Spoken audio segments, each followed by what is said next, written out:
ये किसी की अधिकार छीनने की बात नहीं है, किसी के हिस्सेदारी मांगने की बात नहीं है। हमारे पिछड़ी जातियों के लोग, अनुसूचित जाति के लोगों, छात्रों का जो शोषण होता है, उस केवल शोषण को रोकने के लिए ये यूजीसी कानून आया था। अगर यहां से ऐसी शुरुआत होगी तो मैं दावे के साथ कह रहा हूं कि यहां से निकलो। यही प्रोग्राम आपको मेरठ में भी करना चाहिए, यही प्रोग्राम आगे बढ़ के मुरादाबाद, लखनऊ तक करना चाहिए। पूरे देश में ऐसे प्रोग्राम होंगे, तब जाके लोगों में जागरूकता आएगी और इस यूजीसी कानून को समझेंगे। क्योंकि जब यूजीसी कानून इस सरकार ने बनाया तो इसलिए था, सरकार ने घोषित तो इसलिए करा था कि भाई सवर्ण जाति के लोग तो हमारे साथ हैं ही, पिछड़ों को और ले लो, खुश हो जाएंगे। लेकिन सरकार को यह पता नहीं था कि इनको लेने के चक्कर में दूसरे नाराज हो जाएंगे।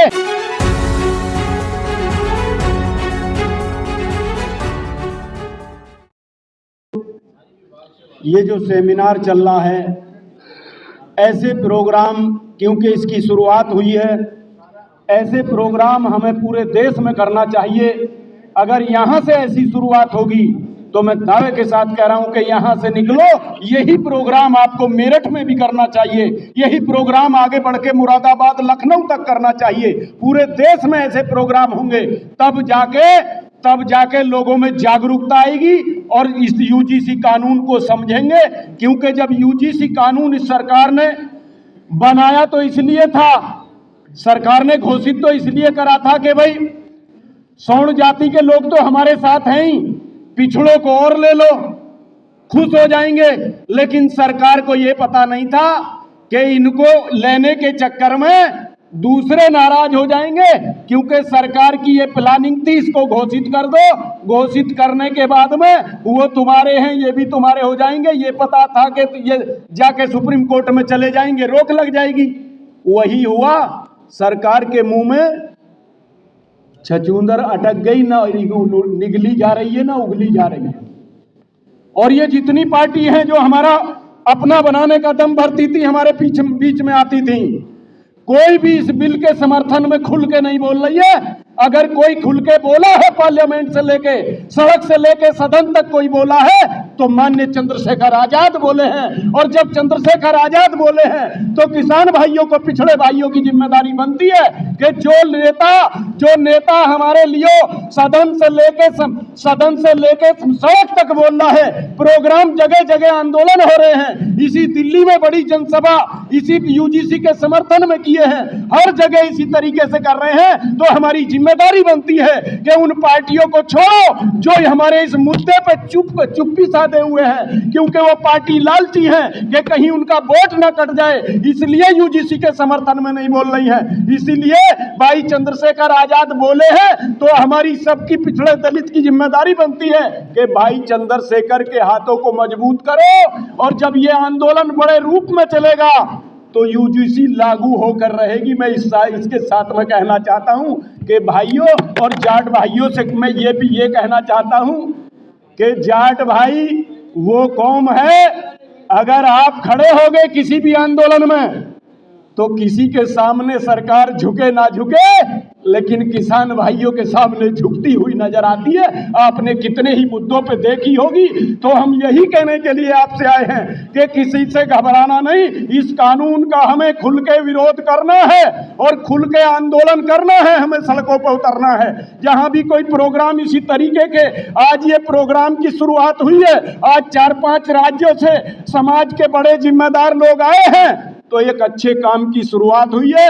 ऐसे ही प्रोग्राम, ऐसे ही सेमिनार जगह जगह होने चाहिए पूरे देश में। अगर ऐसे प्रोग्राम होंगे तो मैं दावे के साथ में कह रहा हूं कि माननीय सुप्रीम कोर्ट को भी मानना पड़ेगा और यूजीसी कानून को लागू करना पड़ेगा। इसी के साथ में आपका बहुत बहुत शुक्रिया। जय भीम, जय भारत, जय संविधान। बात कह रहे हैं, मैं तो चूंकि आध्यात्मिक व्यक्ति हूं, जब यूजीसी का मैटर जब आया तो देखा, हालांकि यूजीसी क्या है इसके बारे में सुप्रीम कोर्ट के एडवोकेट समाधि मलिक साहब बता गए डिटेल में। आदरणीय धनखड़ साहब ने भी बताया है। मैं तो चंद समय एक दो बात कहना चाहता हूँ। ये किसी की अधिकार छीनने की बात नहीं है, किसी के हिस्सेदारी मांगने की बात नहीं है। हमारे पिछड़ी जातियों के लोग, अनुसूचित जाति के लोगों, छात्रों का जो शोषण होता है, उस केवल शोषण को रोकने के लिए ये यूजीसी कानून आया था। तो क्या इस देश के लोग ये चाहते हैं, इस देश के जो कमेरे समाज के लोग हैं, अनुसूचित जाति के लोग, पिछड़ी जाति के लोग, किसान जाति के लोग, उनके बच्चों का शोषण हो? क्या वो लोग चाहते हैं? और वो तो चाहते हैं, क्या आप लोग भी चाहते हैं?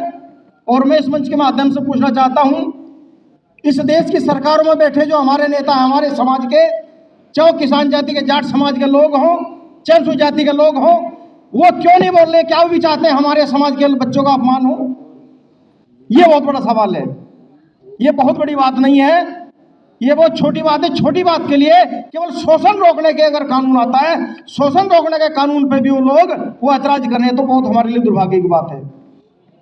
ये बड़ा सोचने विषय है। जब ये मैटर आया तो सतपाल जी मेरे मित्र हैं, चूंकि मैं आजाद समाज पार्टी भीम आर्मी का नेशनल सलाहकार हूं, भाई के साथ जुड़ा हूं, तो मैंने सतपाल भाई से कहा, चौधरी सतपाल जी से, भाई इसमें जाट समाज के लोगों को, जो जाट समाज जो है नेतृत्व करता है उत्तर भारत में, आप लोग उनकी नब्ज टटोलिए। तो मैंने अनुरोध किया, फिर भाई से भी बात हुई और जी भी ये मीटिंग, ये कार्यक्रम रखा गया है। मैं बताना चाहता हूं इस कार्यक्रम के माध्यम से, अब से लगभग 30-35 साल पहले मैं पूरे भारत के अनुसूचित जाति जनजाति संगठनों के अधिकारी कर्मचारियों के संगठन का दूसरे नंबर का नेता रहा। जनमोर्चा हुआ करता वीपी सिंह का, उनका मैं प्रवक्ता था। वो मुझे एक बार ले चौधरी मैंसन टिकट साहब की रैली में लेके गए, तो मैंने बात वहाँ गई थी।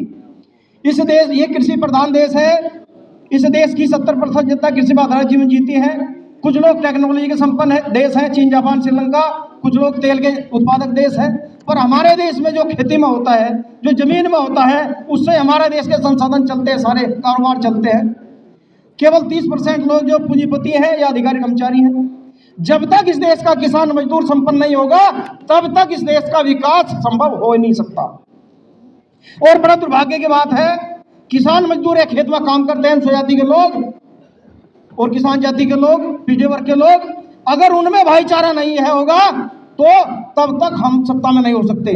और मैं तो ये भी कहना चाहता हूँ, अभी इशारा करके गए हैं मेरे से पहले वक्ता, चूंकि मैं आध्यात्मिक फील्ड में काम कर रहा हूँ, हम लोग क्या कर रहे हैं, हम लोग उनके पोंगबंद को ढो रहे हैं। जब तक पिछड़ी जाति के लोग, जब तक अनुसूचित जाति के लोग मनुवादी व्यवस्था के ढोंग पाखंड के गुलाम रहेंगे, तब तक न ये राजनीतिक सत्ता में आ सकते हैं, न इनकी आर्थिक सत्ता स्थापित हो सकती, न इनके समाज की सत्ता स्थापित हो सकती है। और उसके लिए क्या करना चाहिए?